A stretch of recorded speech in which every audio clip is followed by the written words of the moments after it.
Hobi memasak itu mudah munculnya, yaitu ketika diberi tugas tertentu. Nah, Paulus mengatakan, boleh mewartakan Injil itu sudah kesempatan, berkat, dan anugerah bagi dia. Dia sudah senang boleh memberitakan Injil. Moga-moga kita pun sama, diberi kesempatan untuk melayani, kita sudah senang dan bersyukur. Kita diberi kesempatan menjadi umat yang baik, boleh ke gereja, kita sudah senang dan bersyukur. Ukuran yang kedua itu adalah, kalau dari sekian banyak, kok hanya satu, hanya dua, beberapa yang menang, yang dikabulkan, itu sudah senang. Soal jumlah, tidak perlu banyak sekali, itu sudah senang. Kalau mendengarkan khotbah Romo Step, dari sekian banyak umat, dibuat sedemikian bergembira apapun, kok yang tertawa hanya beberapa, itu sudah senang. Gitu saja, tidak usah jadi stres. Yang tertawa hanya sedikit, itu sudah senang. Gitu saja. Gitu ya. Jadi tidak usah dibawa depresi, tidak usah dibawa stres jadi orang Katolik, jadi umat, jadi murid-murid Tuhan, meneladan Santo Paulus dalam ukuran-ukuran yang begitu jelas, supaya kita mudah bersyukur dalam kehidupan kita sehari-hari.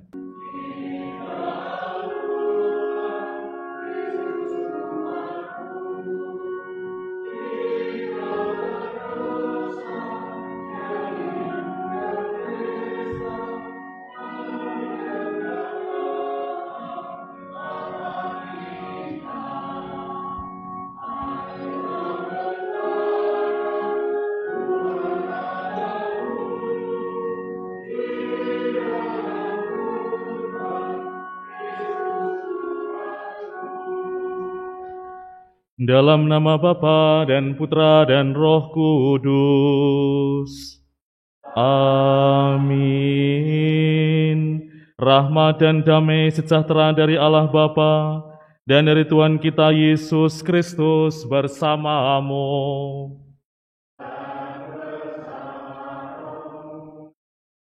Para suster dan saudara-saudariku yang terkasih, selamat sore berkah dalam. Sore hari ini kita merayakan perayaan Ekaristi, hari Jumat, dalam pekan biasa yang ke-23. Dan kita akan mendengarkan sabda Yesus yang mengkritik orang-orang yang munafik.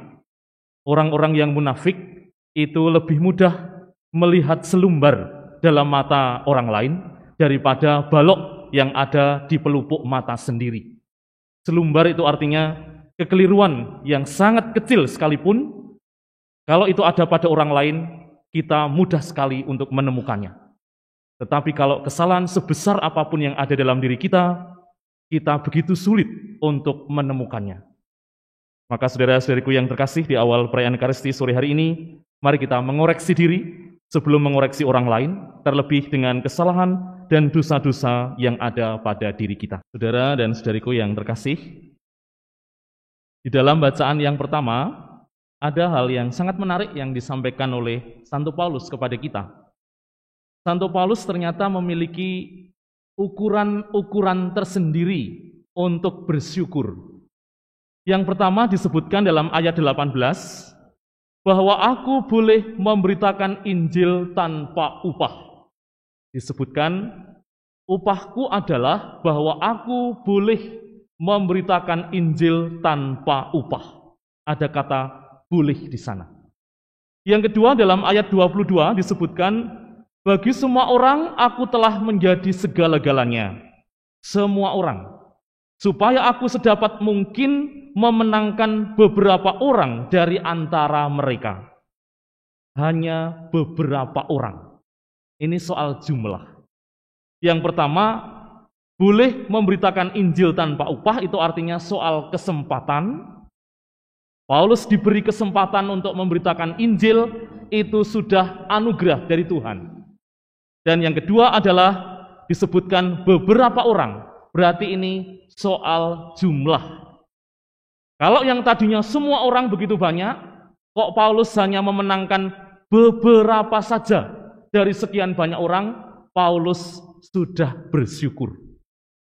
Itu dua ukuran Paulus di dalam bersyukur. Menurut bacaan pertama, surat kepada jemaat di Korintus. Yang pertama adalah kesempatan. Kesempatan boleh mewartakan Injil itu sudah upah bagi Paulus. Kalau mau kita sederhanakan, kita boleh melayani itu sudah seneng, gitu maksudnya. Ya, itu cara kita memahami secara sederhana. Kalau sore hari ini bisa melayani dengan kur begitu. Ini ada kelompok kur pakai batik-batik ini. Moga-moga itu sudah senang bagi kami, gitu ya. Kalau sore hari ini ada misdinar, ini ada misdinar yang baru, boleh melayani sebagai misdinar saja, kami sudah senang. Gitu. Menjadi lektor, menjadi prodiakon, bahkan prodiakon mungkin nanti membagi komuni, umatnya hanya sedikit, itu sudah senang, gitu maksudnya. Ya, boleh melayani saja, sudah senang. Umat yang datang saja, kami boleh mengikuti misa dan boleh hadir di depan Romo, sudah senang. Itu ukuran Santo Paulus untuk bersyukur. Coba bayangkan kalau kita tidak bisa misa, kita sakit, kita ada halangan di rumah, tidak bisa hadir di sini, itu malah membuat kita sedih. Tetapi kita bisa melayani, kita bisa merayakan Ekaristi, itu saja sudah senang. Itu ukuran bersyukur Santo Paulus. Moga-moga kita bisa meneladaninya. Yang kedua itu adalah, kalau Santo Paulus itu memperjuangkan semua orang, kok dari semua orang yang diperjuangkan itu hanya beberapa yang menang, Paulus sudah senang. Sederhana sekali patokan bersyukur Santo Paulus. Gitu ya. Kalau dari sekian banyak orang, bagi saya seorang imam, perayaan Ekaristi dihadiri oleh umat berapapun, itu sudah senang. Pasti dilayani, berapapun. Jadi jangan kok merasa, Romo ini sedih umatnya ming piro sing teko. Ya tetap sedih, tetapi di luar itu pasti akan selalu dilayani dengan sukacita, berapapun. Gitu ya. Kendati hujan, tetapi Anda datang itu sudah senang. Itu ukuran Santo Paulus, sederhana sekali. Nah, saya baru saja membuka Instagram, ada Instagram kakak kelas saya seorang Romo yang dia senang mengutipkan kata-kata inspiratif. Di antaranya dia mengutipkan kata-kata begini. Satu-satunya doa yang paling cepat terkabul adalah doa makan. Karena setelah doa pasti langsung makan. Gitu. Betul kan?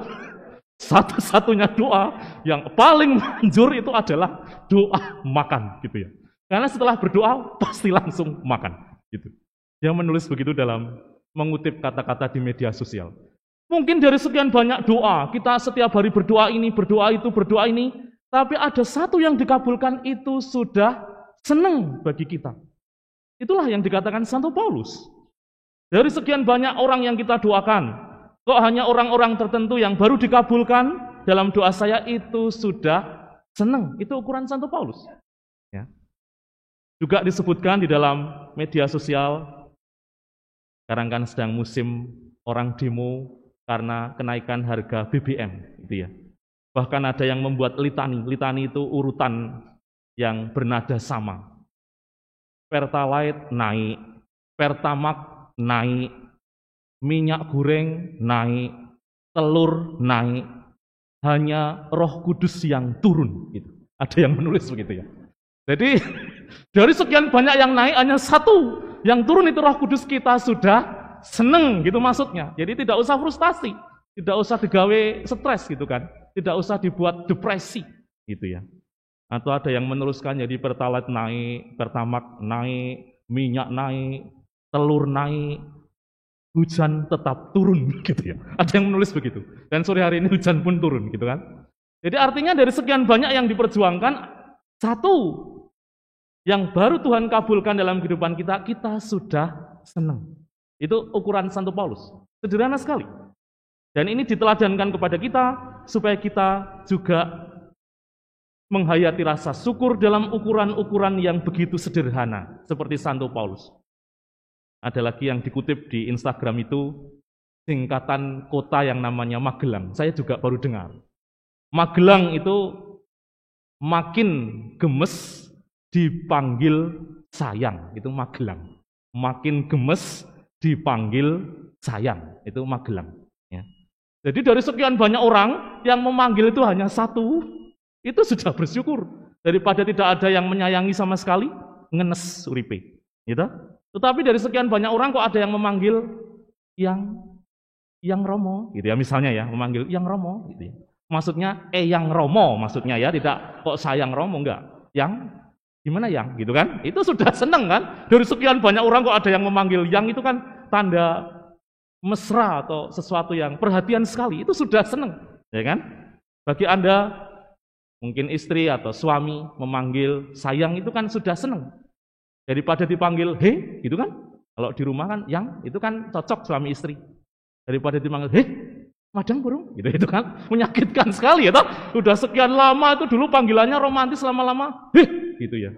Panggilannya he, itu bahkan ditulis itu angel, meneh gitu ya. Menjadi sulit, ditulis saja disulit, apalagi dihayati kebaikannya. Memanggilnya terus madang burung, neng gereja pura, gitu ya. Panggilnya bayangkan. Ini kan lain kalau dipanggil Magelang, jadi makin gemes dipanggil sayang. Gitu. Saudara-saudariku yang terkasih, mari kita mencontoh Santo Paulus. Tidak menjadi umat yang depresi, tidak menjadi murid-murid Tuhan yang mudah stres. Karena kita terlalu mematok ukuran yang begitu tinggi, mematok ukuran yang begitu banyak, mematok ukuran yang begitu jauh, tetapi tidak melihat sesuatu ukuran yang sederhana-sederhana. Paulus menggunakan ukuran kesempatan, boleh memberitakan Injil, itu Paulus sudah senang. Gitu ya. Jadi kalau diminta melayani, itu bahkan Paulus diminta melayani, itu sudah senang bagi Paulus. Itu kan kerap kali kebalikannya bagi kita. Jadi disuruh, mbok kamu jadi ini, tiba-tiba banyak hobi memasak, kalau diberi tugas tertentu menolak. Nanti tugas sebagai ini ya, masak saya, Romo. Tugas ini ya, masak saya. Itu kan hobi memasak gitu ya. Hobi memasak mulai muncul ketika diberi tugas tertentu. Nanti tugas ini ya, masak saya gitu kan. Jadi hobi memasak itu mudah munculnya, yaitu ketika diberi tugas tertentu. Nah, Paulus mengatakan, boleh mewartakan Injil itu sudah upah bagi dia. Boleh mewartakan Injil itu sudah kesempatan, berkat dan anugerah bagi dia. Dia sudah senang boleh memberitakan Injil. Moga-moga kita pun sama, diberi kesempatan untuk melayani, kita sudah senang dan bersyukur. Kita diberi kesempatan menjadi umat yang baik, boleh ke gereja, kita sudah senang dan bersyukur. Ukuran yang kedua itu adalah, kalau dari sekian banyak, kok hanya satu, hanya dua, beberapa yang menang, yang dikabulkan, itu sudah senang. Soal jumlah, tidak perlu banyak sekali, itu sudah senang. Kalau mendengarkan khotbah Romo Step dari sekian banyak umat, dibuat sedemikian bergembira apapun, kok yang tertawa hanya beberapa, itu sudah senang. Gitu saja, tidak usah jadi stres. Yang tertawa hanya sedikit, itu sudah senang. Gitu saja. Gitu ya. Jadi tidak usah digawa depresi, tidak usah dibawa stres jadi orang Katolik, jadi umat, jadi murid-murid Tuhan, meneladan Santo Paulus dalam ukuran-ukuran yang begitu jelas, supaya kita mudah bersyukur dalam kehidupan kita sehari-hari. Marilah mewartakan misteri iman kita.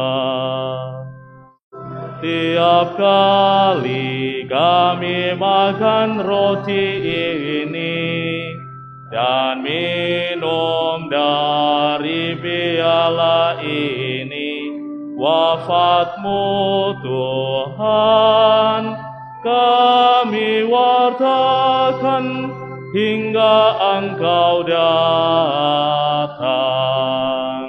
Tuhan bersamamu.